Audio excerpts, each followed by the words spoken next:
take us back to where you come from and how you were treated as somebody living with albinism. Well, I was raised by two incredible parents.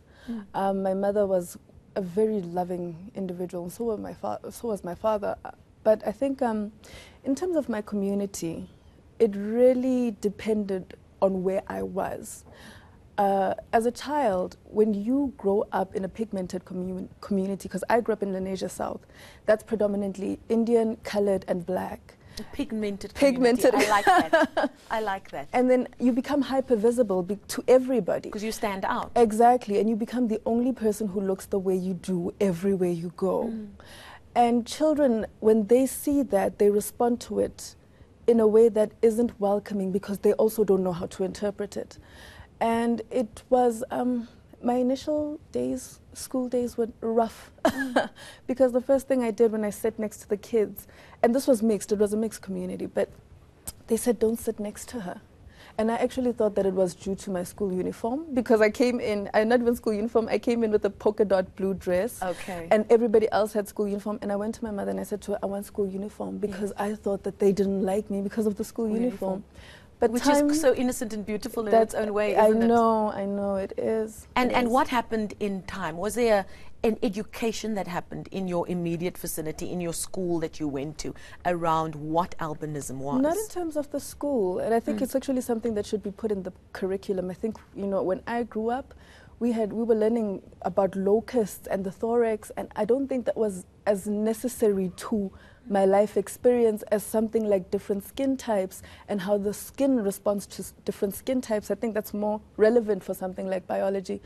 And even me, being different was an experience. It was a realization that happened over time. It the wasn't self-acceptance that was needed to take place. I think also that was a process of readjustment. It was, you know, sometimes you think you get it right and then you realize that I'm not there yet in terms of self-acceptance, but you grow into it.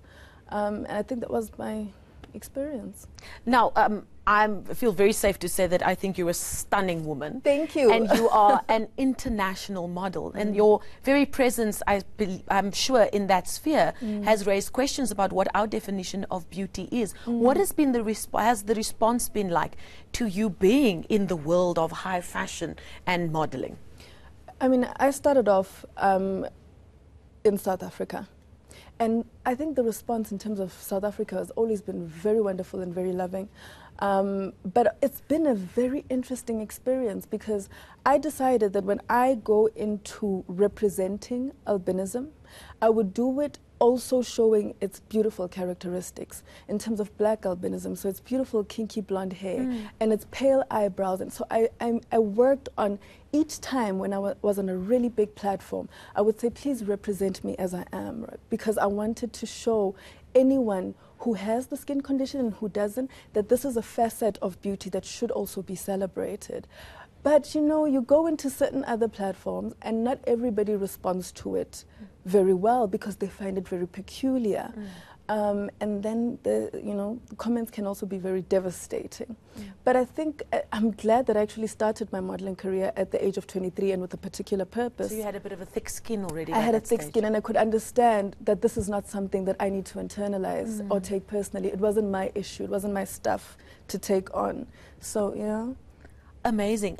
If people want, we're going into a month of awareness around albinism. If somebody's watching and they really do want to find out more, if they want to admit that they're ignorant about it, what is the best way to do it? To talk to people, to go onto the internet? What would you suggest? I mean, I think the internet a lot of the times gives you more or less, you know, I dare say accurate information on what albinism is. But a lot of the times people who tend to want to know more about it are mothers, and that's a story that's usually silenced because here I am, you know, as an international, but I had a mother who had to also just learn everything as she goes. But I think doctors are usually the best point of reference.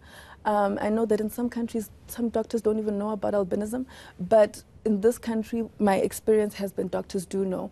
And also, Mamnoma Sontomazibugo has the albinism awareness. Yes, and her particular organization is always open to giving out information. I mean, she's a hub of safety, you know, when it comes to all of that information and just a sense of belonging. I think what she's been doing has been incredible.